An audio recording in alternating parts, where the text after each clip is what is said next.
ರಿಷಿಕ್ ಯಾಕಿದು ಮಾತಾಡಬಾರ್ದು ರಿಷಿಕ್ ಇದ್ರ ಬಗ್ಗೆ ಎಲ್ಲ? ಇದು ನೀವು ಪಾರ್ಟಿ ಪ್ರತಿನಿಧಿಗಳಾಗಿರಬಹುದು, ಪಾರ್ಟಿ ಪ್ರತಿನಿಧಿ ಆಗಿರಿ, ನನಗೆ ಅದ್ರ ಬಗ್ಗೆ ಏನು ತಕರಾರಿಲ್ಲ.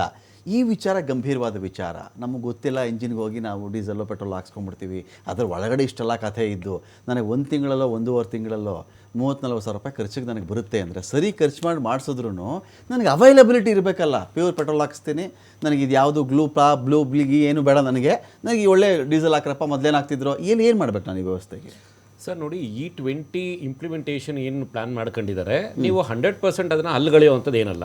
ಬಿಕಾಸ್ ಈಗ ನಾನು ಹೇಳ್ದಂಗೆ ನಿಮಗೆ ಯುರೋಪಿಯನ್ ಕಂಟ್ರೀಸಲ್ಲಿ ಕೂಡ ಇದರ ಕಂಪ್ಯಾಟಬಿಲಿಟಿ ಇದೆಲ್ಲ ವರ್ಕ್ ಆಗ್ತಾ ಇದೆ, ಇನ್ಕ್ಲೂಡಿಂಗ್ ದ ಹೈಯೆಸ್ಟ್ ಅಥವಾ ದ ಬಿಗ್ಗೆಸ್ಟ್ ಮ್ಯಾನುಫ್ಯಾಕ್ಚರರ್ಸ್ ಯಾರೆಲ್ಲ ಇದ್ದಾರೋ. ಏಷ್ಯನ್ ಮಾರ್ಕೆಟಲ್ಲೂ ಇಂಪ್ಲಿಮೆಂಟೇಷನ್ ಇದೆ, ಯುರೋಪಿಯನ್ ಮಾರ್ಕೆಟಲ್ಲೂ ಇದೆ, ಸೌತ್ ಅಮೆರಿಕನ್ ಮಾರ್ಕೆಟಲ್ಲಿ ಅತಿ ಹೆಚ್ಚಾಗಿದೆ. ಅದು ಪ್ರೂವನ್ ಟೆಕ್ನಾಲಜಿ ಒಂದು. ಎರಡನೇದು, ಈಗ ನಾವು ಹೇಳ್ದಂಗೆ ನಮ್ಮ ಯುರೋಪಿನ ಶ್ರೀಮಂತ ದೇಶಗಳನ್ನ ತಗೊಂಡು ಬಂದ್ಬಿಟ್ಟು ನಮಗೆ ಏಷ್ಯಾ ಅಭಿವೃದ್ಧಿ ತೃತೀಯ ಜಗತ್ತಿನ ದೇಶಗಳನ್ನ ಜನಗಳು ಇಲ್ಲಿನ ಆದಾಯ, ಇಲ್ಲಿನ ತಲಾ ಆದಾಯ, ಇದಕ್ಕೆ ನೀವು ಮ್ಯಾಚ್ ಮಾಡಕ್ಕಾಗತ್ತಾ? ಸರಿ ಇಲ್ಲ ನೋಡಿ, ಅದೇ ಪಾಯಿಂಟಿಗೆ ಬರ್ತೀನಿ ನಾನು. ಈಗ ನಮ್ಮ ಭಾರತದಲ್ಲಿ ನೀವು ಅದನ್ನ ಇಂಪ್ಲಿಮೆಂಟೇಷನ್ ಮಾಡಬೇಕು ಅಂತ ಹೇಳಿದಾಗ, ಈಗ ರೈತರಿಗೆ ಶುಗರ್ ಕೇನ್ ಬೆಳೆಯೋದ್ರಿಂದ ಅಥವಾ ಅವ್ರನ್ನ ನಾವು ಖರೀದಿ ಮಾಡೋದ್ರಿಂದ ಒಂದು ಅಡ್ವಾಂಟೇಜ್ ಏನಿದೆ, ಅದು ಒಂದು ವಾದ ಕರೆಕ್ಟ್ ಆಗಿದೆ.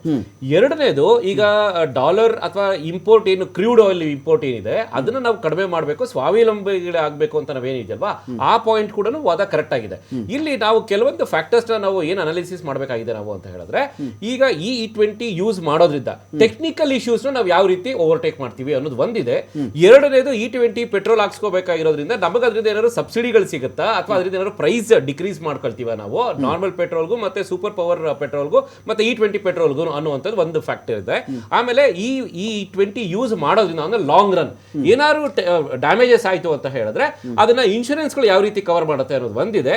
ಆಮೇಲೆ ಮಿನಿಸ್ಟ್ರಿ ಇಟ್ ಸೆಲ್ಫ್, ಈಗ ಒಂದು ನೀವು ಸ್ಟ್ರಿಕ್ಟ್ ರೂಲ್ಸ್ ತರಬೇಕಾದ್ರೆ, ನಾರ್ಮ್ಸ್ ತರಬೇಕಾದ್ರೆ, ಇಷ್ಟೂ ಜನನೆಲ್ಲ ಪಾರ್ಟೀಸ್ನ ಮಾಡಿ ನೀವು ಒಂದು 2-3 ಟ್ರಯಲ್ ಮಾಡಿ, ಇಫ್ ಇಟ್ ಈಸ್ ಸಕ್ಸಸ್ಫುಲ್ ಅಂತ ಹೇಳಿದ್ರೆ ನೀವು ಇಂಪ್ಲಿಮೆಂಟ್ ಮಾಡಿ, ಪ್ರೆಷರ್ ತನ್ನಿ.